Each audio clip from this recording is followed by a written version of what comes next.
Enregistré. Voilà. Donc à partir de maintenant, normalement, la réunion est enregistrée, enfin la séance. Donc voilà, l'idée c'est qu'on continue le guide méthodologique. On va reprendre très rapidement. Donc c'est vraiment pour vous dire ce qu'il faut rédiger dans votre rapport de stage. On avait vu les textes officiels, vous connaissez par cœur un peu maintenant comment ça va se dérouler. 30 minutes, 10 minutes d'exposé, 20 minutes d'oral. Heu, enfin 10 minutes d'exposé et 20 minutes de questions, pardon. Un document, vous devez écrire d'abord un rapport de 20 pages. Je ne sais pas si vous avez vu un peu les termes GMNF la semaine dernière. Ils étaient, un petit peu en urgence en train de finir le rédigé. Certains étaient très à la bourre et l'ont rendu, c'était à rendre pour vendredi, donc ils l'ont rendu à madame Souriau et ça va partir et donc les enseignants qui les corrigent vont recevoir, les rapports là cette semaine, c'est peut-être un peu juste, mais a priori la semaine prochaine, on va commencer à recevoir les rapports. Moi, je vais être jury aussi, donc je vais recevoir des rapports d'autres élèves de GMNF qui sont dans d'autres lycées. Donc voilà la grille, on avait déjà vu plusieurs fois, hein, les éléments un peu importants de la grille qui vous rapportent des points auxquels il faut faire bien attention. Donc les enjeux objectifs, ça c'est quelque chose qu'il faut qu'il soit bien clairement écrit dans votre rapport pour gagner des points et ce qu'on appelle le contexte environnemental et socio-économique, c'est-à-dire le site, une bonne description du site sur lequel a lieu le chantier et une description de la structure de stage, c'est-à-dire la structure dans laquelle vous êtes en stage. Donc ça, c'est ce que vous faites normalement en ce moment depuis quelque temps déjà avec monsieur Huyghe. Alors je ne sais plus s'il vous a donné tous les éléments, mais on a travaillé un petit peu ensemble là-dessus. Donc vous avez à le rendre, votre partie écrite pour le lundi 17 et sur la semaine du 25-26, pendant que vous serez en distanciel, on vous fera passer à l'oral un par un en visio Zoom devant, un petit jury de profs. Donc il y aura sans doute, monsieur Huyghe, madame Monet, moi, peut-être monsieur de Saint-Hermine. On est en train de caler ça, où vous allez un par un passer à l'oral devant nous sur votre partie structure de stage pour déjà vous entraîner un petit peu et ensuite la partie réalisation de du chantier, des opérations techniques, donc la description du chantier lui-même, qui est la partie 3 de votre rapport dont on va parler aujourd'hui. On a déjà parlé du grand 1 structure de stage, vous en avez parlé avec monsieur Huyghe. La semaine dernière, on a parlé du grand 2, le site et donc là, aujourd'hui, on va parler du grand 3 qui est la description justement du chantier. OK? Alors on avance là-dessus. Bon, les éléments de forme, on en reparlera à l'occasion. Vous avez commencé avec madame Thomavion aussi à mettre en forme votre sommaire, les grandes parties de votre rapport.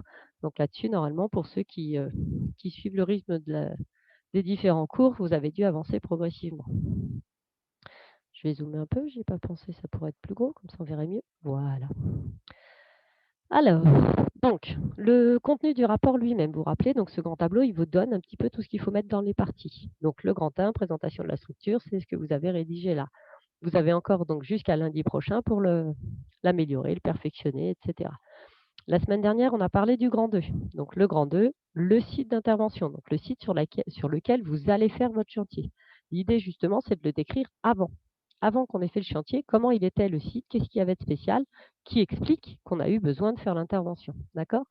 Donc pour vous aider, vu que vous connaissez un peu le A3 maintenant, l'idée c'est que ça ressemble aux parties 1 et 2 du A3 en un petit peu plus développé. Donc avec des cartes, avec une description du paysage, c'est-à-dire ce qu'il y a autour du site et toute la partie, description des facteurs écologiques, donc qui vient plutôt de la biologie avec ce qu'on appelle les facteurs abiotiques. Vous vous rappelez, tout ce qui est non vivant, climat, topo, pédo, géol, hydrographie et les facteurs biotiques, c'est-à-dire tout ce qui est vivant, la flore, la faune, les habitats naturels sur le site. Ensuite sur votre site, ce qui concerne plutôt du socio-économique, c'est-à-dire le statut du site, à qui il appartient, est-ce que c'est une propriété privée, une propriété publique par exemple? Les fonctions du site, quel type d'activités humaines sont faites, les usagers, et cetera. Les statuts de protection, est-ce qu'il y a des réglementations sur le site? Voilà, est-ce qu'on est sur un site qui est en Natura 2000, en parc naturel régional, en réserve, et cetera. Et les acteurs, tous les acteurs qui sont concernés par le site et votre intervention, bah, vous aurez déjà un petit peu parlé du propriétaire, mais voilà, qui est fait quoi? Qui est en tant que quoi est concerné par ce qui se passe? Pourquoi il est concerné? En quoi ça l'intéresse en fait? Et qui décide de quoi en fait? Donc ça peut être le propriétaire, ça peut être aussi un locataire parce que parfois votre commanditaire, ce sera plutôt le locataire du site et non pas le propriétaire. Éventuellement le gestionnaire si on est sur le cas d'un conservatoire d'espace qui gère à la place du propriétaire. Les usagers, on en a parlé. Maître d'œuvre, c'est un vocabulaire un peu compliqué. On le reverra plus tard.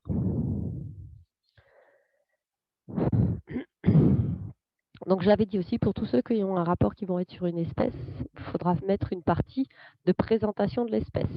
Donc là, vous verrez si on la met en grand 2, grand 3, on avisera après ensemble. Mais en tout cas, pour tous ceux qui savent déjà leur, thème de rapport et qui ont déjà donc qui savent le thème de leur rapport et qui savent va y avoir une espèce principalement en enjeu, vous pouvez commencer à travailler un petit peu là-dessus, récolter des infos sur l'espèce. Donc je pense à Clément sur le ragondin, par exemple, et cetera. Clément, faut pas hésiter à commencer un peu si tu as du temps libre. Parce que si tu le rédiges pas maintenant, de toute façon, il faudra le rédiger cet été ou l'année prochaine. Donc plus vous commencez en avance, plus vous serez tranquille. Donc conclusion. Cette conclusion, ça va être, je l'appelle conclusion, mais c'est finalement quasiment une partie en tant que telle. Ça va être une grosse conclusion du grand 1 et du grand 2 surtout, qui va faire un peu un bilan de l'état initial de votre site pour donner les problèmes menaces, ce qu'on a vu dans le A3, du coup les enjeux et les objectifs. Ça, vous vous rappelez dans la grille d'évaluation, c'est sur 4 points sur 20. Donc vous avez 4 points de votre épreuve rapport de stage E6 qui est sur juste cette partie-là quasiment. D'accord? Donc ça veut dire que si vous ne la faites pas, vous êtes déjà noté plus que 16 sur 20. Sachant que ces coefficients, je mélange toujours avec le BEPA, je crois que c'est coefficient 5. Bah, perdre 5 points, perdre 4 points coef 5, 4 fois 5, 20 points, c'est un peu dommage. Après, c'est comme vous voulez. Donc voilà, il y aura bien à conclure en disant: «Bah, voilà, d'après tout ce que je viens de vous dire sur le site, ça veut dire qu'il y a tel problème, il y a telle menace, il y a telle chose qui sont des enjeux. Donc pour mon commanditaire, pour le propriétaire du site, pour tel ou tel acteur, l'objectif va être de, restaurer les frayères à brochets, améliorer la reproduction du bruant des roseaux» et cetera et cetera. D'accord? Et donc on passe à la partie 3 que vous avez là, dont on n'a pas encore parlé, mais finalement que vous connaissez aussi un petit peu déjà, puisque c'est la partie de présentation de l'activité, du chantier vraiment, et ça va ressembler à ce que vous avez fait, les dernières parties que vous avez recopiées un petit peu sur le A3 plantation, là, l'organisation des tâches, la chronologie, les choix techniques et cetera. Alors juste avant de commencer le grand 3, je vous ai mis aussi cette partie-là. Pour l'instant, je l'ai mise là, mais ça, c'est pareil. Chacun la placera un peu où il veut dans son rapport, parce que c'est la partie où vous allez justifier le choix de votre activité. C'est-à-dire, vous allez justifier pourquoi vous avez choisi de présenter ça dans votre rapport de stage. Alors, c'est pour ça que je vous ai mis, ça peut être aussi dans l'intro, ça peut être aussi à la fin de la partie, hein, ça peut être à plein d'endroits. En tout cas, il ne faut surtout pas dire: «J'ai pris ça parce que c'était le seul sujet intéressant dans ma structure». D'accord? Parce que, bah non, c'est pas une façon de justifier l'intérêt d'une activité. D'accord? Il faut que vous expliquiez pourquoi quand même, parce que vous êtes en bac projet MNF et que vous travaillez sur tel ou tel thème, pourquoi c'était intéressant que vous présentiez ce truc-là dans votre rapport de stage, cette activité-là. Toutes les activités ont forcément un intérêt d'une façon ou d'une autre. Il faudra trouver des éléments, des arguments pour dire: «Je vous présente cette activité parce qu'elle est particulièrement intéressante sur les techniques qu'elle utilise». Vous voyez, c'est ce qui est là. Donc des techniques qui sont innovantes. Des techniques innovantes, c'est-à-dire des techniques nouvelles, qui n'existent pas beaucoup encore, que presque personne ne fait et que peut-être votre structure est la seule à faire. Ou au contraire, une technique particulièrement représentative, c'est-à-dire qu'au contraire, c'est une technique hyper classique, c'est ce que font tout le monde dans ce cas de chantier, et que du coup, c'est intéressant de le présenter en rapport de stage puisque c'est la base. Finalement, c'est le classique que tout le monde pratique, donc c'est important que vous le connaissiez en tant que GMNF. Est-ce que parce que peut-être au contraire c'est une technique qui est particulièrement performante, c'est-à-dire particulièrement efficace. Quand on fait ça et qu'on le fait bien, bah derrière on est sûr qu'on atteint notre résultat, que les objectifs sont bien atteints, que ça marche très bien. D'accord? Donc voilà, ça peut être déjà 3 exemples d'arguments qui font que vous dites: «Bah voilà, j'ai choisi, de vous présenter ce chantier parce que dans ce chantier on a utilisé des techniques qui sont très innovantes ou au contraire très classiques ou au contraire, particulièrement performantes, ça marche à tous les coups, c'est vraiment bien» et cetera. Ensuite, une autre raison qui peut, alors ça peut être les 2, hein, ça peut être que l'un ou que l'autre. Pourquoi j'ai choisi cette activité? Ça peut être au contraire pour les enjeux, parce que, là, on a un enjeu exceptionnel d'une espèce très rare qui se reproduit, ou on a au contraire, une espèce qui a une très grosse population sur ce site par rapport à ailleurs, et donc c'est particulièrement intéressant d'agir pour elle sur ce site parce que vu qu'il y en a plein, bah, on est sûr de préserver une grosse population d'une espèce sur le site. D'accord? Ça peut être aussi parce qu'on a des relations, un site où on a des relations complexes entre plein d'acteurs différents. Par exemple, on est sur un site où il y a, des chasseurs, des randonneurs, un propriétaire privé, un agriculteur et puis, une association de protection de la nature qui veut préserver l'outarde. Et donc, bah, l'intérêt là de présenter votre activité, ça pourrait être de se dire: «Bah, il y a 5, 6 acteurs différents qui veulent tous des choses un petit peu différentes et mon activité consiste à faire, je ne sais quoi et c'est particulièrement intéressant de voir comment mon activité arrive à mettre d'accord, par exemple, tous ces acteurs ensemble, sur une thématique où pourtant ils auraient pu, ne pas être d'accord et se fâcher. D'accord? Donc ça peut être aussi une «bonne raison» entre guillemets d'avoir choisi une activité de stage. Après, d'autres raisons, ça peut être l'intérêt de l'intervention pour la structure de stage. Bah, par exemple, c'est un très gros chantier, ça va occuper la structure pendant un mois. Donc pour la structure de stage, c'est un chantier qui est important. Je le présente parce qu'il va durer très longtemps, il va occuper les agents pendant très longtemps, ça va lui faire un gros budget. Donc elle est tellement importante dans l'année pour la structure, cette activité. Elle représente une grosse part du travail que j'ai choisi de vous la présenter. Ou au contraire, pour le site lui-même, pour une espèce, ou des menaces très particulières, très originales, très spécifiques qui font que là aussi vous vous dites: «Bah, je choisis de présenter ça parce que les menaces sont spécifiques, originales, on trouve ça nulle part ailleurs» et cetera. Ou au contraire, par exemple, si vous présentez un chantier de plantation de haies, bah, ça peut être de dire, bah, aujourd'hui les haies sont arrachées partout, les campagnes sont, enfin voilà, qu'on est sur une thématique générale qui quasiment, heu est vrai pour le monde entier ou partout avec l'évolution de l'agriculture, bah, on perd de la biodiversité ordinaire et donc vous trouvez ça intéressant de montrer comment tout simplement, en plantant des haies dans des zones, remembrées, de grandes plaines et ben, on peut à nouveau refavoriser, la pollinisation, les espèces, la qualité de l'eau, blablabla. Enfin, vous voyez? Donc il y a toujours, pour tout chantier, même s'il peut paraître enfin, pour toute activité d'aménagement, même si elle peut paraître un peu simple parfois ou comme ça un peu évidente qu'on ne sait pas pourquoi, expliquer ce qu'on l'a choisie, qu'est-ce qu'elle a d'exceptionnel. On trouve toujours une bonne raison de dire: «Elle est quand même intéressante à vous présenter cette activité parce qu'il y a toujours un petit truc qui fait la différence». D'accord?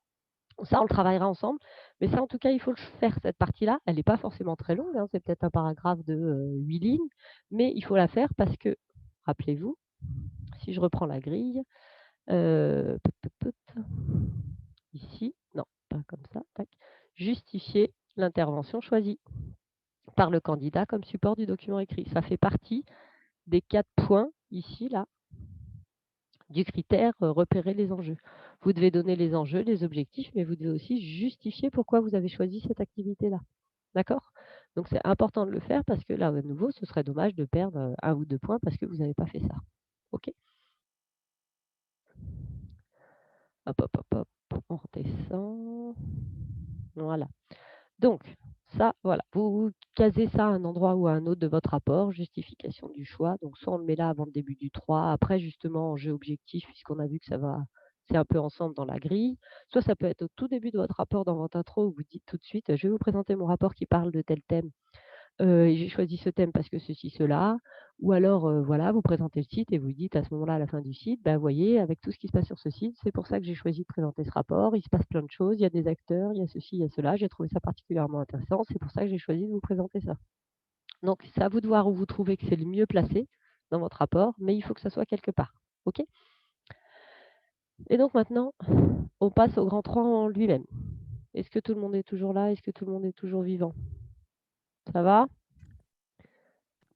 Oui. Ouais.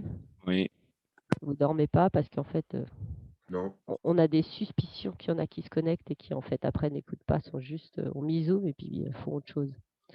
On a l'impression que des fois, à la fin de la séance, il y a plus vraiment grand monde, en fait. Il y a juste des petites têtes virtuelles, sur, Zoom. Par exemple, Yanis, il m'a pas du tout ah oui, il a dit qu'il pouvait pas parler aujourd'hui. Si, c'est vrai, il avait dit dans la discussion. Alors, le grand 3 lui-même. Donc ça, c'est comme la partie 4 du A3. D'accord? Donc c'est comme la partie du A3 que vous avez commencé à rédiger la dernière fois, organisation, chronologie, la période de réalisation, et cetera. Est-ce que vous allez continuer cet après-midi? Moyens matériels, moyens humains. Si vous regardez là, voyez, dans la partie 3, il y a une partie qui s'appelle les moyens. Donc c'est justement ce que vous avez à copier cet après-midi et les risques. Donc ce que vous recopiez cet après-midi, c'est des parties que vous aurez exactement les mêmes dans votre rapport de stage. Et le suivi socio-économique, c'est le coût. Vous voyez, là, j'ai le coût.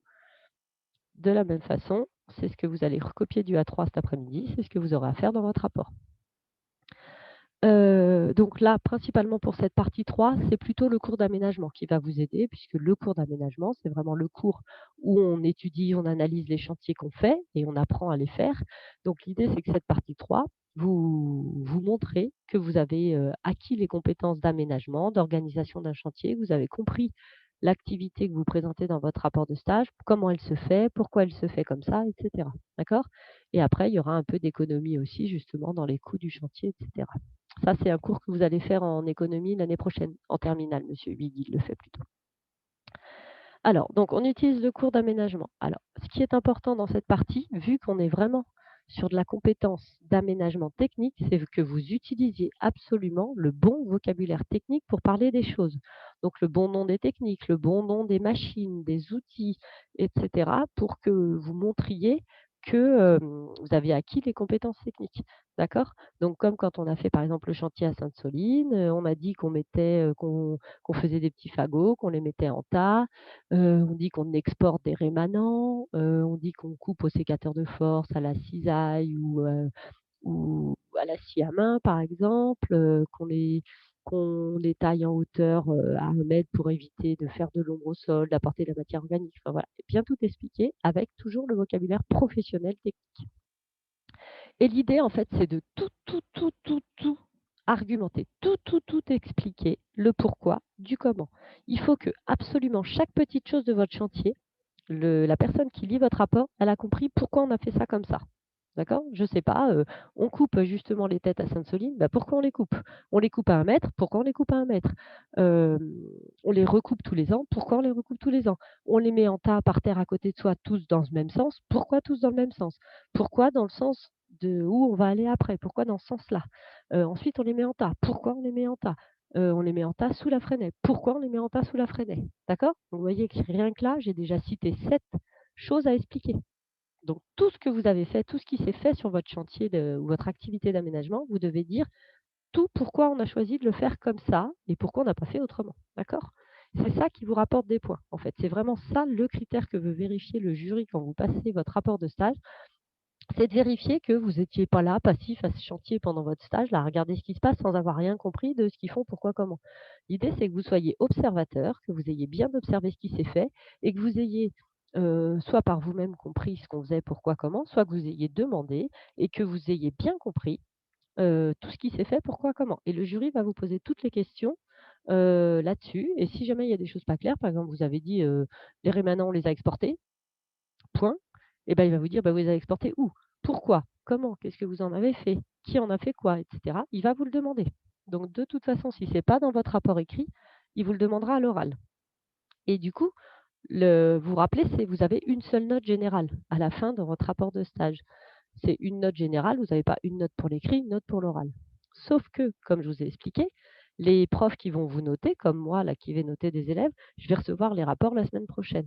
Qu'est-ce qui va se passer? Je vais le lire avant de passer l'élève à l'oral en mi-juin là. Et je vais me faire une idée. Je vais me dire: «Ah bah, le rapport il est écrit, il est pas mal, ça c'est complet, ça il manque quelques éléments, ça j'aurais voulu plus d'infos». Bon, je me dis que le rapport il vaut 13-14. Il est pas mal, ça vaut quelque chose comme 13-14 sur la base de l'écrit. Mais je mets pas une note. Je me dis: «C'est l'impression que ça me donne». Et ensuite, j'attends de voir l'élève à l'oral.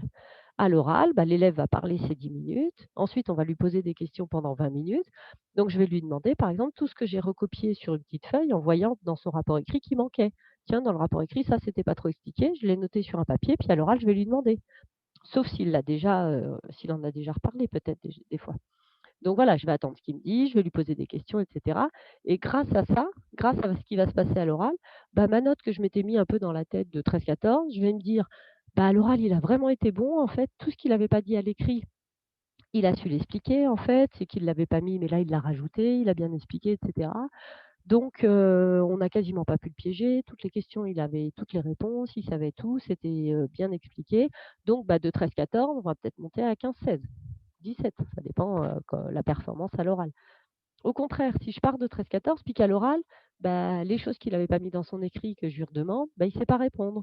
Des nouvelles questions qu'on lui pose sur d'autres choses, il ne sait toujours pas répondre. Voire même des fois, ça arrive, il y a des choses dans le rapport écrit, quand on lui redemande à l'oral, on voit qu'en fait, il l'a recopié d'un autre rapport ou on lui a dit d'écrire ça et qu'il a rien compris. Et ben, ma note que je m'étais mis dans la tête de 13-14, bah, elle va peut-être baisser cette fois. Et puis on va peut-être tomber à 8-9. Et ça fait la note finale. Les 3 personnes qui sont en jury, ben, on se dit: «Oh bah, ce rapport il était pas mal à l'écrit, voilà, ça valait peut-être 12, 13, 14. Ah bah, là l'oral était très bon, là il a complété, là c'est plus plus, là c'est plus moins». Vous vous rappelez, hein, dans la grille on met des hop, hop, hop, tac. Dans la grille, on met des plus, moins, moins, plus et cetera pour l'écrit et pour l'oral. Et si l'oral a plein de plus, plus, même si l'oral avait des moins, bah, ça va remonter et à force, on va peut-être finir, voilà, soit, de 13-14 être passé à 15-16-17, soit au contraire d'avoir baissé vers 8-9. D'accord? Donc ce qui fait que l'écrit est très important parce que ça vous donne déjà des plus, plus de départ. Plus vous en avez de plus pour l'écrit, mieux c'est. Et ensuite, bah, à partir de la semaine prochaine, par exemple, avec les terminales, on va beaucoup travailler leur oral pour essayer, bah, de leur faire gagner là aussi le plus de plus, plus possible pour l'oral, pour compenser éventuellement, les moins de l'écrit et pour qu'ils aient la note la plus haute possible. D'accord? Donc plus vous allez tout expliquer, tout ce que vous avez, fait dans votre activité de stage, de rapport, plus vous aurez des plus vous aurez tout expliqué qu'est-ce qu'on a fait, plus, la note va monter. D'accord? Donc là, moi, voilà, je vous donne un petit peu tous les éléments qu'il faut expliquer pour essayer d'avoir le max de plus. Donc, vous allez être, vous, en stage dans la structure qui réalise l'activité. Alors parfois, c'est la même que le commanditaire, mais pas toujours. Donc, la première chose, c'est d'expliquer déjà la commande. La commande, c'est-à-dire d'expliquer, à un moment donné, qui était le commanditaire, qui a décidé, qui a demandé que ce chantier soit fait. Est-ce que vous bossez, vous, pour une association d'insertion, par exemple, si je prends comme Martin, et que c'est le PNR, le parc naturel régional du Marais Poitevin, qui lui a demandé de faire un chantier? Donc là, le commanditaire, ce sera le parc naturel régional du Marais Poitevin. D'accord? Donc, qui a demandé que le chantier soit fait? Est-ce que c'est le propriétaire? Est-ce que c'est, le patron lui-même de la structure elle-même? J'en sais rien. Quand on est, au pôle nature de Togon, bah, qui c'est qui demande de faire une animation? C'est, le pôle nature de Togon lui-même, par exemple. Ou ça peut être une école à l'extérieur qui demande de faire animation, d'accord? Ou la commune, par exemple. Alors quand? C'est-à-dire, quand est-ce que la commande a été passée? Parce que des fois, bah, par exemple en chantier rivière, les démarches sont très longues. Quand on fait un chantier parfois en rivière à l'automne d'une année, donc à l'automne par exemple 2020, là nous, si on fait un chantier rivière, bah, souvent les démarches pour commander, réfléchir au chantier et cetera datent du printemps 2020. Parce qu'au printemps 2020, on va étudier la rivière, on va regarder ce qu'il y a comme espèces dedans, on va faire une étude approfondie et cetera pour déterminer comment va la rivière. Ensuite, on va faire des dossiers de demande de travaux. On doit officiellement demander à l'État si on a le droit de faire des travaux sur la rivière. Ça prend longtemps parce que des fois les ministères, ils mettent 6 mois à répondre. Alors attendez, j'ai du monde dans la salle d'attente. Tac. Comment je fais pas accepter la salle d'attente, ils sont où? Heu, alors attendez, je vais suspendre l'enregistrement. Voilà. Donc dans ce grand 3, la commande. Donc vous devez commencer d'abord par présenter donc qui a demandé la commande, quand est-ce qu'il a demandé la commande. Voilà, je vous parlais des exemples de chantier rivière où c'est presque parfois 1 an, voire 1 an et demi à l'avance qu'on commence à organiser un chantier rivière. J'en sais rien, la commune de, Celles-sur-Belle appelle le syndicat rivière et dire: «Ouh là là, on a une grosse dégradation de la rivière à tel endroit, il y a un affaissement des berges, il faut venir faire un chantier». Donc le syndicat rivière va voir, le syndicat rivière fait faire des devis, par exemple, à des structures qui vont pouvoir faire les travaux. Il fait les dossiers de demande de subvention, par exemple. Il fait les dossiers, de demande d'autorisation de faire les travaux. Il étudie la végétation, il étudie tout ça et puis le chantier se fait qu'1 an après. Donc l'idée, vous, c'est que vous expliquiez tout ça aussi. Pour ceux qui ont des chantiers, des gros chantiers longs et un peu compliqués comme ça, avec des grosses démarches, c'est que vous expliquiez toute cette démarche pour montrer que vous avez compris que, bah, un chantier rivière, on débarque pas un matin avec la mini-pelle et puis on défonce la rivière, on fait un chantier. Bah non, quand un syndicat rivière, il arrive un matin pour faire chantier sur une rivière, en fait, ça fait déjà quasiment 1 an qu'il le prépare ce chantier. D'accord? Donc quand est-ce que la commande s'est faite? Dans quel cadre? Dans quel cadre, ça veut dire, est-ce que c'était un appel d'offres? Est-ce que c'était en interne et cetera? Ça, on en parlera, c'est un cours un peu de l'année prochaine. Le cahier des charges, on en a un petit peu parlé ensemble, hein, déjà, c'est-à-dire, est-ce que le commanditaire a donné, un cahier des charges à la structure qui va faire le chantier en lui expliquant exactement toutes les exigences qu'il a? C'est-à-dire tout ce qu'il veut qu'il soit fait, comment il veut que ça soit fait et cetera. Par exemple, obligation d'utiliser de l'huile écologique certifiée, dans les tronçonneuses en rivière parce que, bah, si l'huile elle tombe dans la rivière, il ne faut pas que ça pollue la rivière. Les huiles normales, le carburant, vous savez que ça pollue l'eau beaucoup, hein, c'est un des gros polluants de l'eau. Donc dans les tronçonneuses en chantier rivière, souvent, enfin tout le temps d'ailleurs, le commanditaire, il marque obligation d'utiliser des huiles et des carburants écologiques pour ne pas polluer la rivière. D'accord? Obligation d'intervenir à telle période, obligation de ne pas faire ça. Donc c'est ça le cahier des charges, c'est tout ce que le commanditaire oblige la structure qui fait le chantier à faire d'une façon, spéciale pour pas qu'il y ait de soucis et ce qu'on appelle le prestataire, donc la structure qui fait le chantier, est obligé de respecter le cahier des charges. D'accord? Sinon, il n'est pas payé. Ou en tout cas, on lui demande de refaire comme il faut, sans être payé en plus. Donc l'idée, c'est que alors bon, ça, je vais pas tout mettre en si fl on va mettre cahier des charges en fluo parce que ça, c'est vraiment important. C'est impossible que votre rapport de dans votre je vais y arriver. Dans votre rapport de stage, il n'y ait pas la présentation du cahier des charges. C'est-à-dire tout ce qu'il fallait qu'il soit fait, comment, précisément toute la commande précise, en tant que commanditaire, je veux qu'ils abattent des arbres avec des tronçons, avec, de l'huile éco-certifiée, qu'ils abattent, que les frênes et pas les chênes, enfin voilà. Donc on doit comprendre en fait votre structure où vous êtes en stage, vous, sa position. Est-ce que c'est elle le commanditaire? Au contraire, est-ce que c'est la structure qui a fait le chantier? Et cetera, et cetera. Donc qui elle est? Qu'est-ce qu'elle fait là? Et quel lien elle a avec la commande? Et du coup, vous, en tant que stagiaire, où vous êtes au milieu de tout ça. Ensuite, bon, j'ai commencé finalement à en parler un peu dans le petit tas, c'est la préparation de l'intervention. Donc, comment c'est préparer l'intervention? Comme je vous l'ai dit, on débarque jamais un matin comme ça sur un chantier, et hop, on fait notre chantier, on débroussaille tout. Alors, malheureusement, avec vous en TP, là, on fait un peu ça. Je vous amène, on débarque un matin et vous avez l'impression qu'on arrive à un endroit, on fait chantier. Mais parce que je peux pas faire toutes les étapes de préparation de l'intervention avec vous. Mais moi, toujours, en fait, quand on fait un chantier ensemble, avant, j'ai préparé l'intervention. J'ai fait ce qu'on appelle une visite d'inspection de terrain, c'est-à-dire j'ai été sur le terrain avant, parfois avec le commanditaire, pour faire le tour du site avec lui et lui demander ce qu'il veut pas, comment il veut qu'on fasse les choses, et cetera. D'accord? Donc ça fait partie des étapes de préparation d'un chantier. Donc là, on n'a pas pu trop le faire avec vous pour l'instant. Il me semble qu'on a plus ou moins simulé d'en faire un peu, mais normalement, dans des gros chantiers officiels comme ce que vous pouvez faire en stage, il y a forcément eu cette partie-là. Donc il y a peut-être aussi des relevés de terrain. C'est-à-dire qu'il y a peut-être, des structures qui sont venues faire des inventaires des oiseaux, des inventaires des poissons dans l'eau, si on fait un chantier rivière, des inventaires de la végétation, des inventaires de plein de choses. Ensuite, bah, si jamais, il y a besoin de ce qu'on appelle des fournitures, comme ce que vous allez recopier cet après-midi, vous allez voir. Par exemple, en chantier plantation, bah, des fournitures, c'est la paille, c'est les plants, c'est les tuteurs, c'est les protections et cetera. Bah, toutes ces fournitures, avant l'intervention pour la préparer, il faut les commander. Donc ça, il faut que vous en parliez aussi. Il faut que vous disiez: «Bah, voilà, pour le chantier, on a besoin de telle, telle, telle fourniture, donc il a fallu les commander. Donc mon maître de stage a contacté telle ou telle structure pour demander des devis, pour commander, 10 bottes de paille, 800 plans de je sais pas quoi et cetera». Il a choisi le moins cher, pour, choisir entre plusieurs, par exemple, fournisseurs possibles des plans et cetera et cetera. Ensuite, si c'est un chantier qui nécessite beaucoup de matériel et du matériel spécial, ça aussi, nous, on le fait avant les chantiers. Donc, c'est monsieur Doucet, l'agent et un agent, du lycée qui vont vérifier et préparer le matériel. Donc, par exemple, le broyeur, vérifier que les lames coupent, que le bouton d'arrêt d'urgence fonctionne, qu'il démarre, et cetera. Normalement, il faudrait le faire aussi sur les débroussailleuses, les tronçonneuses régulièrement, faire de la maintenance pour que, le jour où on va en chantier, bah, tout soit prêt, que le matériel soit prêt aussi. Et enfin, dans la oui, pardon, dans votre présentation de la préparation, il faudra expliquer aussi la période. Bah, le chantier s'est fait à telle période, bah, pendant mon stage d'octobre ou pendant mon stage de juin ou pendant mon stage de février. Il s'est fait à cette période, bah, comme on a fait dans le A3 parce que c'est plus favorable, on ne dérange pas telle espèce ou parce que la végétation est en repos végétatif, donc ça lui fait moins d'impact de, couper, de broussailler à cette période-là ou c'est mieux de planter à cette période parce que les jeunes plants profitent des pluies de l'hiver et ensuite vont pouvoir bien démarrer et cetera et cetera. D'accord? Vous voyez que déjà rien que ce petit B, ça peut être déjà assez long de présenter tout, ce qu'on a fait avant même le chantier pour le préparer. D'accord? Ensuite, petit c, c'est l'organisation spatiale de l'activité.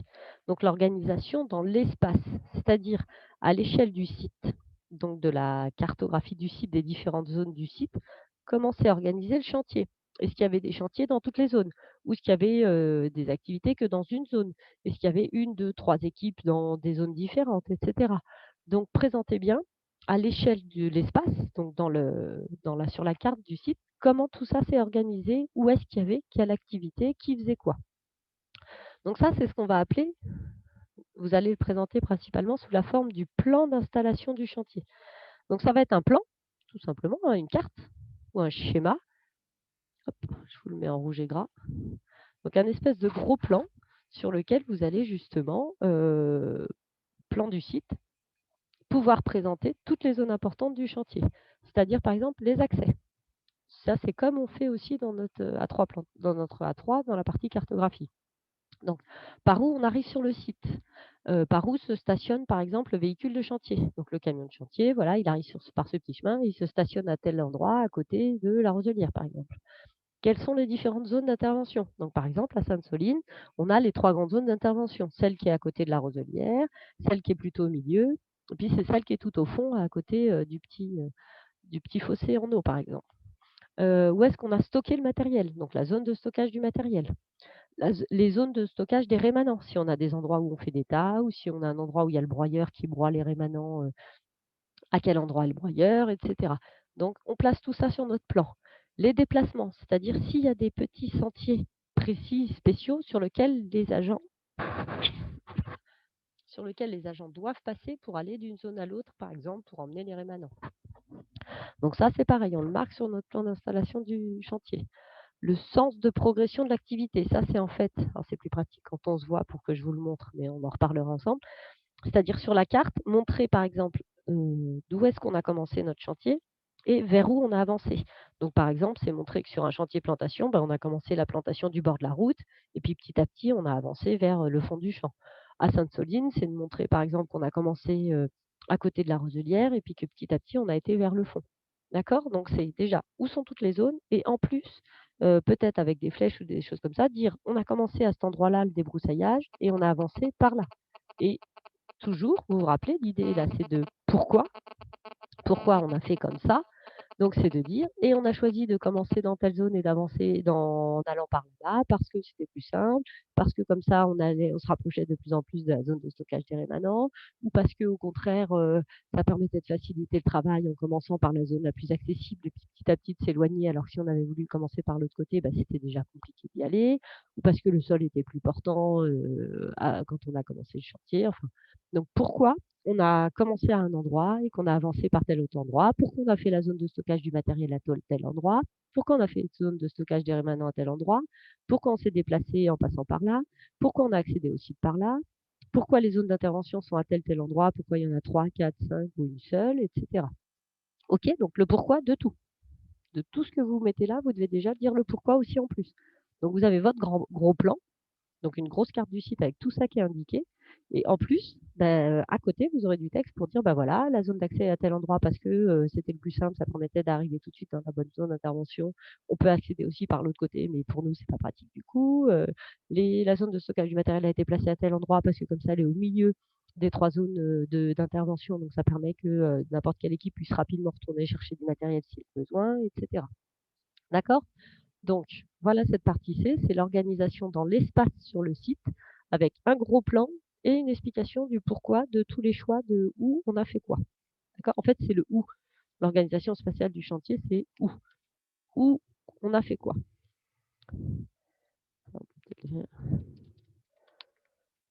OK, on peut mettre tout en jaune et c'est le où avant tout qui est important.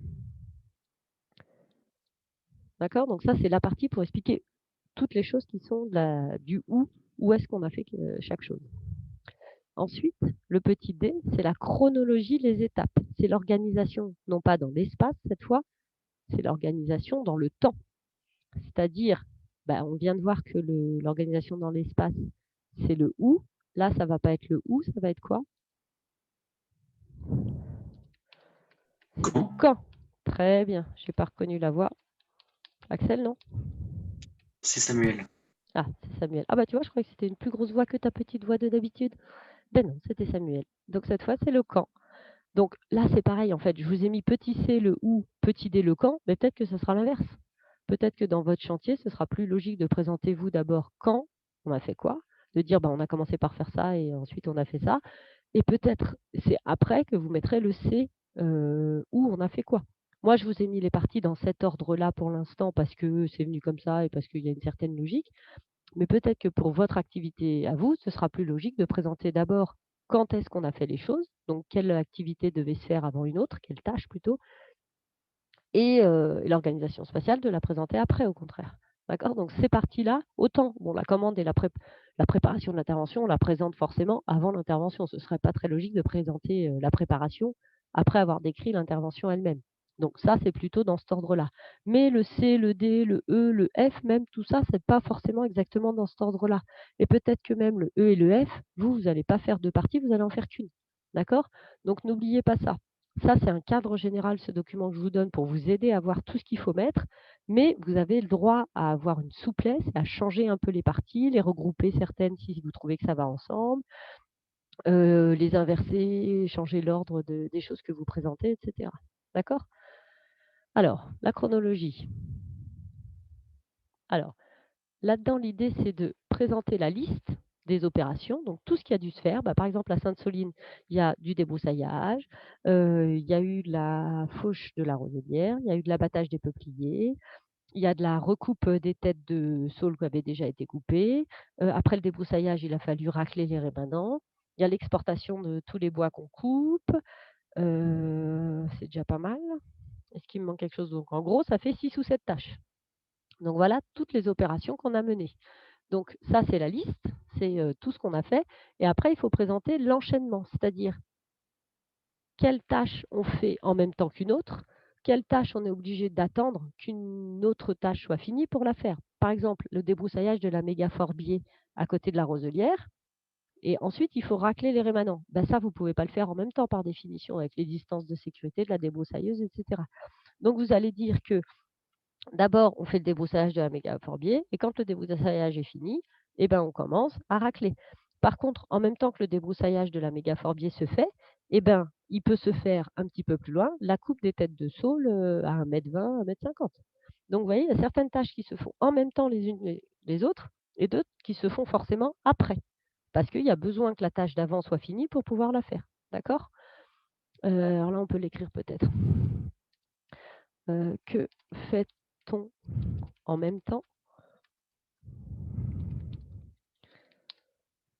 ou après? OK, donc l'idée c'est ça. Qu'est-ce qu'on fait, de toutes les tâches qu'on a à faire, lesquelles on peut lancer en même temps, lesquelles on doit attendre qu'il y en ait une qui soit finie ou lesquelles on doit attendre, bah, par exemple, dans certains chantiers, alors je ne sais pas si avec vous, je crois, au chantier à l'ancienne piscine, c'est arrivé, on veut broyer le bois, broyer les branches, les qui sont coupées et cetera, pour faire un tas de broyat qu'on va peut-être utiliser en site de ponte pour les serpents, par exemple. Ah, Patrice, apparemment nous avait quittés, il est revenu. Donc l'idée, c'est que le broyage du bois, quand le chantier on arrive sur le chantier le matin à 8 h, bah, on ne va pas allumer le broyeur tout de suite parce que, bah, pour broyer du bois, il faut avoir du bois à mettre dans le broyeur et dès le matin, en arrivant sur le chantier à 8 h, il n'y a pas déjà du bois à broyer puisqu'on n'a pas encore commencé à couper le bois, par exemple. Donc une tâche comme le broyage du bois, bah, souvent on va dire que, alors on arrive sur le chantier à 8 h, à 8 h 30, les tronçonneuses sont lancées, prêtes et cetera, donc on commence à couper du bois. Le broyeur peut toujours pas s'allumer parce qu'il y a encore pas grand-chose à couper et donc c'est peut-être que vers 9 h, 9 h 30 qu'on va allumer le broyeur parce que là, ça y est, il y a déjà eu assez de branches de coupées pour qu'on les amène au broyeur et qu'on puisse lancer le broyeur un peu en décalage et que pendant ce temps, la coupe continue et que ça va nous amener des nouvelles branches. Donc vous voyez, il y a des tâches qu'on doit forcément faire en même temps. Il y a des tâches qu'on doit forcément faire l'une après l'autre, c'est-à-dire il faut vraiment que celle d'avant soit finie pour commencer la suivante. Et au contraire, il y a parfois des tâches qu'il faut qu'on commence un peu après l'autre parce qu'on a besoin que la tâche d'avant soit lancée, bah, par exemple qu'il y ait déjà du bois de coupé, pour le broyer dans le broyeur. Et si on lance le broyeur au départ tout de suite, bah, il n'a rien à broyer, il va tourner pour rien, on va consommer du carburant, ça ne sert à rien. D'accord? Donc on va expliquer que le broyeur, on le lance au bout d'une heure, une fois qu'on a déjà coupé suffisamment de branches et qu'on va pouvoir l'alimenter et que la coupe va continuer. Ensuite, on aura tout le temps des branches au fur et à mesure. D'accord? Donc c'est toutes ces choses-là à expliquer, comment les tâches s'articulent entre elles, sont reliées entre elles et donc du coup, doivent se faire en même temps ou après ou un peu en décalage et cetera et cetera. D'accord? Donc l'avancement dans le temps, c'est-à-dire, bah, cette tâche, elle a mis toute la matinée, cette tâche, elle a mis toute l'après-midi, la moitié de la matinée et cetera. Donc l'ordre des tâches, ça donc c'est ce que je vous disais, hein, laquelle on fait en premier, en deuxième, en même temps et cetera. Et toujours, vous vous rappelez, notre grand intitulé, c'est «Pourquoi on a fait ça comme ça?» Donc ça veut dire que pour tout, il faut justifier. Il faut dire: «On fait cette tâche avant celle-là parce que», bah, tout ce qu'on vient de dire. «On fait cette tâche en même temps que celle-là parce que blablabla. On fait ça, en décalage parce que. D'accord? Alors ça peut être sous la forme d'un tableau ou d'une frise. Vous pouvez faire un petit peu comme en histoire géo, une espèce de grande frise chronologique de votre journée de chantier et marquer, ben voilà, le matin de 8 à 10, ou alors de 8 heures à 8h30, ben, c'est déchargement du camion vient d'arriver. De 8 heures à 9h30, c'est, organisation des équipes, lancement du chantier, dans chaque zone et cetera et donc de 9 heures à 10 heures, c'était, débroussaillage de la méga forbier plus coupe des gna et cetera. À partir de 10 heures, bah, le débroussaillage était fini, on a lancé le ratissage de la zone qui avait été débroussaillée, la coupe des têtes de saule continue.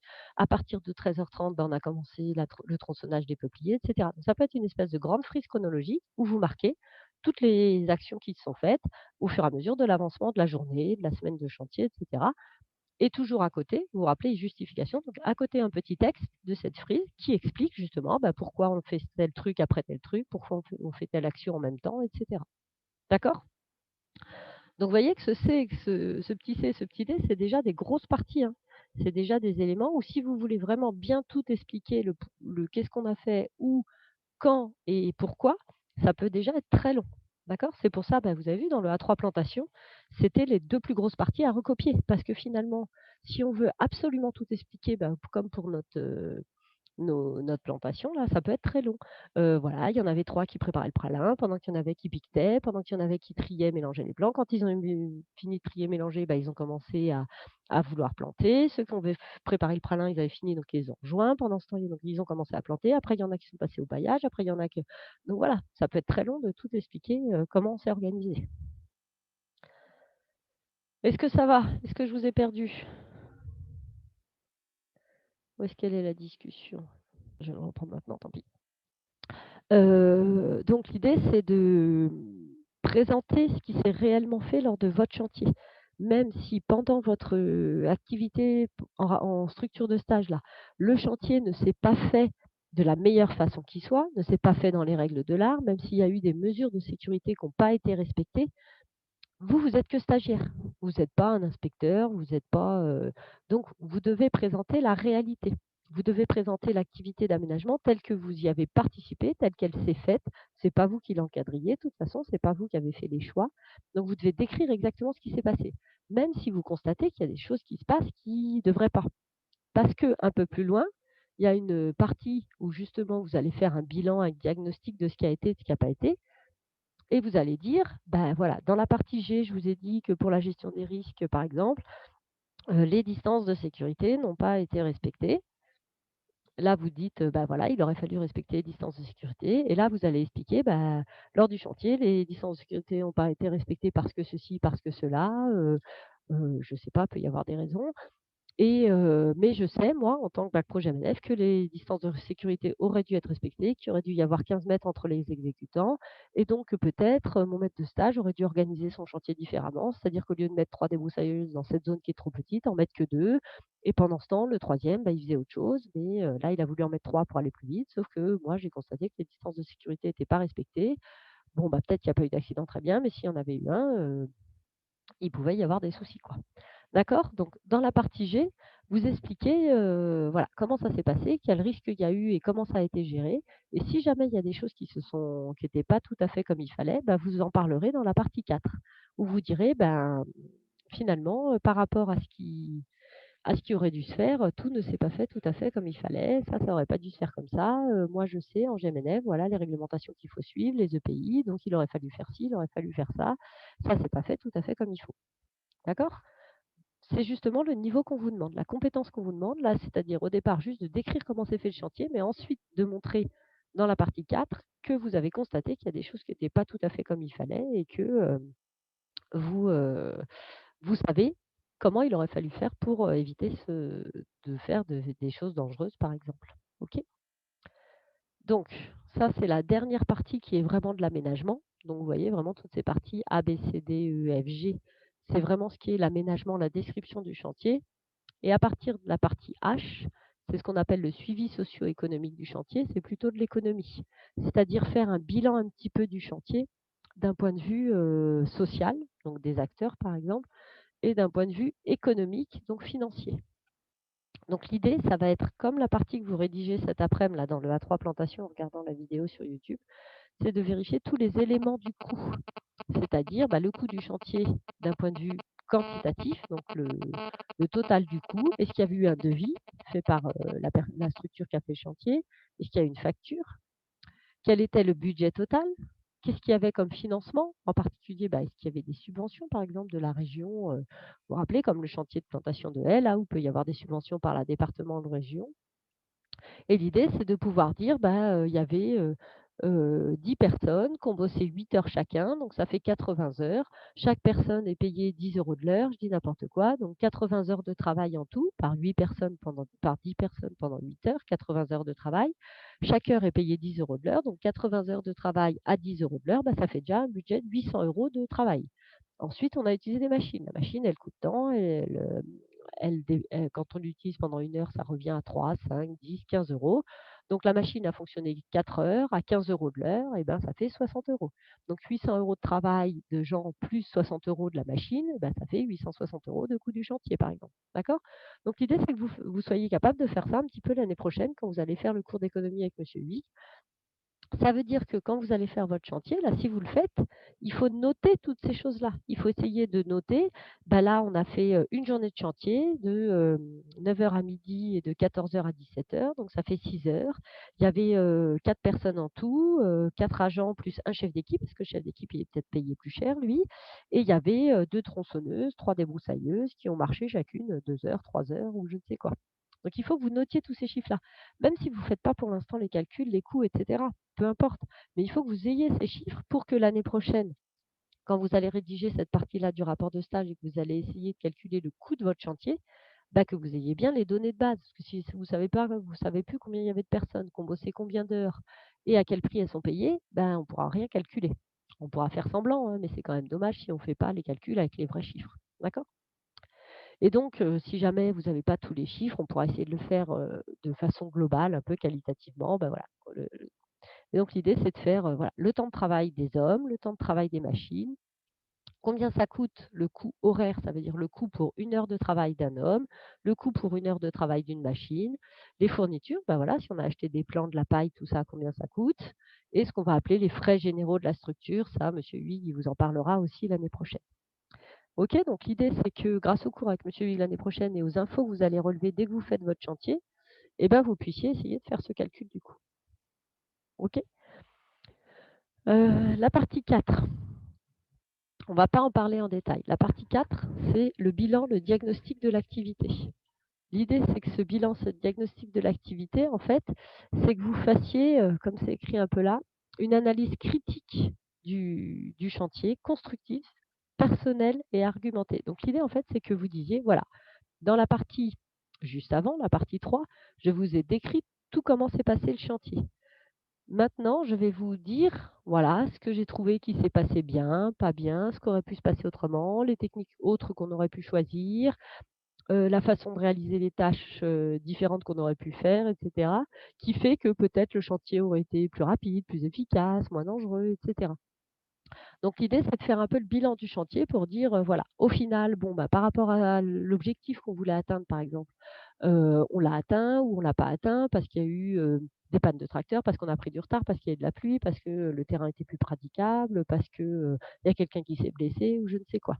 Donc l'idée, c'est de pouvoir dire, voilà, par rapport à ce qu'on voulait obtenir comme résultat, par rapport à un chantier, qui se déroule dans les meilleures conditions possibles, qu'est-ce qui a été, qu'est-ce qui a pas été? Donc point fort, point faible, comparaison du réalisé, donc ce qu'on a fait en vrai par rapport à ce qu'on avait prévu, par rapport aux objectifs. Donc est-ce qu'on a atteint notre résultat? Vous voyez? Atteinte du résultat. Est-ce qu'on a, évaluation de la conduite? C'est-à-dire est-ce qu'on a conduit notre chantier comme il fallait? Est-ce qu'on a bien réalisé le chantier? Donc là, c'est justement de dire: «Ah on aurait pu choisir d'autres techniques, telle machine était dangereuse, telle chose s'est pas passée comme il fallait», vous voyez? Les problèmes rencontrés et cetera. Évaluation de la pertinence de l'activité, donc voilà, est-ce que c'était vraiment pertinent de faire ça, de le faire de cette façon et cetera? Ensuite, est-ce qu'on a informé un peu le public? Est-ce qu'on a mis des panneaux pour les informer? Qu'est-ce qu'on leur a dit, et cetera pour, si c'est un site qui est ouvert au public, pour qu'ils comprennent le chantier, qu'ils comprennent ce qu'on fait, qu'ils réagissent positivement à ce qu'il fait.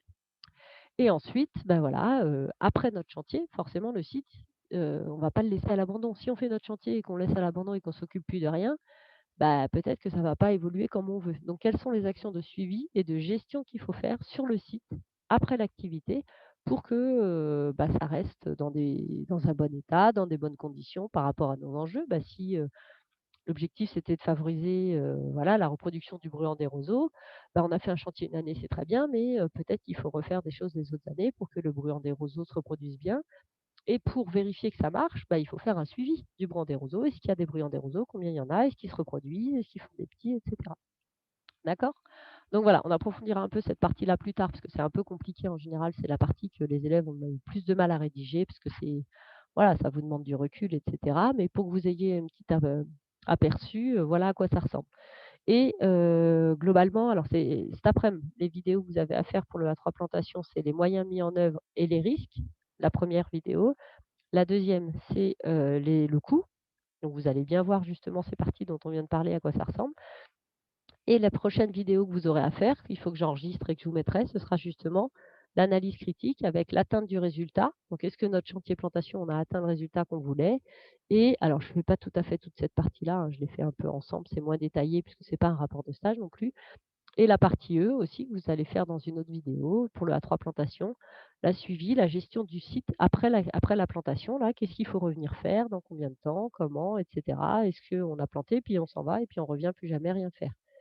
Ou est-ce que les agriculteurs vont revenir justement faire un peu des choses sur leur plantation? D'accord? Est-ce que ça va? Est-ce que vous avez des questions? 19, ça veut dire que j'ai perdu du monde encore. Alors, qui c'est qui est Non. parti? Alors, Martin a laissé la main levée. Alors, qui c'est qui est plus là? Donc, ça doit être Océane Godillon. J'ai cru comprendre qu'elle avait du mal à se reconnecter. Relevez-moi la main là pour voir que vous êtes au taquet et que je vois qui c'est qui est plus là.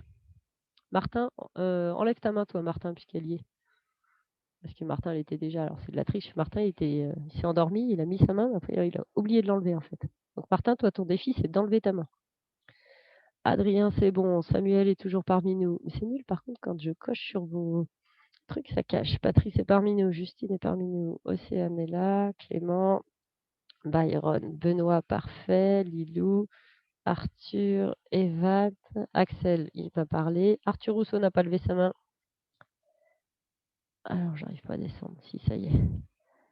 Il me manque Arthur, Lucie. Oh, Lucie, j'ai pas beaucoup entendu. Je sais pas si parce que des fois ça marche pas très bien. Martin a relevé sa main. Très bien, Martin. Je vois que tu m'écoutes, c'est parfait. Alors les derniers. Ah ben on a perdu Yanis, j'aurais dû m'en douter. Yanis, tu es parmi nous? Tu peux pas parler, mais tu peux peut-être lever la main. Alors Ticia a eu des soucis de connexion. Ah non, Ticia, ça y est. Vincent aussi. Axel, alors j'en suis avec qui? Yanis. Lucie. Benoît avait levé la main tout à l'heure, il a enlevé, c'est pas grave. Donc c'est Yanis surtout que je sais pas si suis. Si, c'est bon, avec un peu de décalage. Il y a quelqu'un qui t'a soufflé, Yanis, qu'il fallait que tu lèves la main? Il faut dire merci à Evan ou à Samuel de t'avoir mis un petit message. Vite, vite, Yanis, lève la main. J'ai des bugs de connexion. Pardon? C'est même pas ça, c'est juste que j'ai des bugs de connexion. De temps en temps, ça saute et j'entends pas. D'accord, ok. Bon, alors voilà, moi on a fait ce que je voulais qu'on fasse à peu près aujourd'hui, la partie 3 du guide méthodologique. Je vais suspendre l'enregistrement, ça va éviter aussi que ça soit super long et que ça soit long. Hop.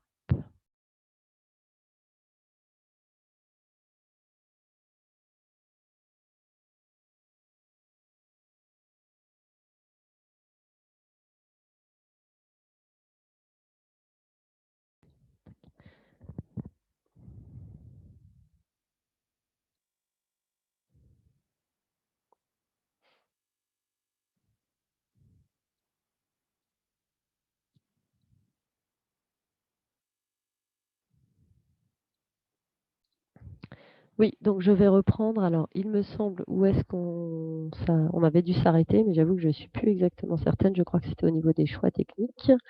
Donc, l'idée pour les choix techniques, c'est de bien analyser et argumenter tous les choix, toutes les techniques qu'on a déjà, qui a été choisi. Donc, par exemple, de définir pour une tâche, par exemple la coupe des têtes de saule, toutes les techniques possibles et celle qui a été choisie dans ce cas-là. Donc, c'est le comment. Choix technique finalement d'ailleurs, oui, je ne l'ai pas mis pour les autres. C'est comment on a fait. Donc, comment on a fait pour faire telle ou telle tâche? Donc par exemple, si on veut couper des têtes de saule, des rejets qui ont poussé depuis l'année précédente, quelle technique on a choisi? Comment on a fait ça? Donc par exemple, vous pouvez le faire, on peut imaginer la tronçonneuse à la main, à la scie d'élagage, au sécateur de force, au sécateur à main, donc il y a plusieurs ou la qu'est-ce que j'ai pas dit? En gros, voilà. Et donc dans toutes ces techniques, on va choisir, celle qui est la plus adaptée. On va expliquer pourquoi on a choisi de faire de telle ou telle façon. Donc pas la tronçonneuse parce que c'est trop gros pour juste couper des rejets, on va pas dépenser du carburant pour faire ça et cetera. Et donc on a choisi plutôt, par exemple, le sécateur à main pour les plus petits et la scie d'élagage pour les, un peu plus gros parce que le manche de enfin le la lame de la scie se faufile plus facilement. Comme il y a beaucoup de rejets les uns à côté des autres, les sécateurs de force, par exemple, avec les grosses lames, ne sont pas forcément très pratiques. D'accord? Donc l'idée de cette partie choix technique, c'est de bien expliquer, hem, tous les choix qu'on a faits sur le comment on a fait les choses. Vous vous rappelez, l'organisation spatiale, c'est le où on a fait les choses, la chronologie, c'est le quand on a fait les choses et les choix techniques, c'est le comment on l'a fait. Donc avec quelle technique on a choisi de faire ça. D'accord? Hop, tac, j'en profite. Donc d'expliquer toutes les techniques qu'on a choisies pour toutes les tâches, comment on a choisi de le faire et pourquoi on a choisi de le faire comme ça. D'accord? Ensuite, c'est la partie sur les moyens mis en œuvre. Donc c'est la partie du A3 que vous avez à rédiger justement cet après-midi. Moyens matériels et moyens humains. Donc la main-d'œuvre, les moyens humains, toutes les personnes, combien de personnes étaient sur le chantier en train de réaliser l'intervention? Et ces moyens humains, comment on a fait les choix pour les moyens humains? Donc combien de personnes en tout on a choisi de prendre? Quelles compétences on a choisi? Est-ce qu'on a choisi la personne, la plus qualifiée dans une tâche justement pour gagner, en efficacité? Ou justement comme c'était un chantier facile, où il y avait un peu de tronçonnage, on a au contraire choisi de mettre à la tronçonneuse une personne qui connaît pas trop pour qu'elle se forme? Ça peut être un choix aussi intéressant. Quelles affinités, pour faire les équipes, on a pris en compte? Voilà, vous deviez faire des équipes de 3 ou 4 personnes. Est-ce que vous avez choisi de mettre ensemble les personnes qui s'entendent bien ou au contraire, pas trop les meilleurs copains ensemble parce que, après ils rigolent, ils s'amusent et ils travaillent pas ou des choses comme ça? Mais en même temps, peut-être qu'il faut pas mettre non plus les gens qui ne se supportent pas. OK? Donc ça, c'est sur la main-d'œuvre et donc on va en plus estimer le nombre d'heures de travail. Voilà, il y avait 3 agents. Enfin, on va dire plutôt 8 agents qui ont travaillé 10 heures chacun. Donc ça fait 80 heures de travail. Ensuite, il y avait un chef d'équipe pour ces 8 agents. Donc lui, il est compté à part parce qu'il n'a pas le même niveau de responsabilité et il est en général payé plus cher, par exemple. Donc un 8 agents pendant 10 heures, un chef d'équipe pendant 10 heures. Le matériel, donc pareil, quel type de matériel on a pris et combien de chaque matériel? Donc par exemple, il y a 2 tronçonneurs, mais on a emmené 4 tronçonneuses parce qu'on a choisi d'emmener du râpe, parce que s'il y a une tronçonneuse qui tombe en panne et parce que si on veut mettre une personne en plus, parce que finalement on se rend compte qu'on prend du retard sur le tronçonnage et qu'il faut une troisième tronçonneuse pour aller plus vite. D'accord? Et donc l'idée là, c'est de bien présenter la répartition des tâches, c'est-à-dire, avec cette main-d'œuvre et ce matériel, qui fait quoi? Donc j'en ai 3 qui fait ça, pendant que j'en ai 2 qui font ça et quand ces 2 ont fini de faire ça, ils vont aller faire ça et cetera. Et avec quoi? Donc sous-entendu, avec quel matériel? Donc on a la liste du matériel, la liste de la main-d'œuvre et on explique qui fait quoi, avec quoi. D'accord? Et donc on justifie, pourquoi on a fait ces choix-là. Toujours, il faut justifier pourquoi on a fait ces choix-là. D'accord?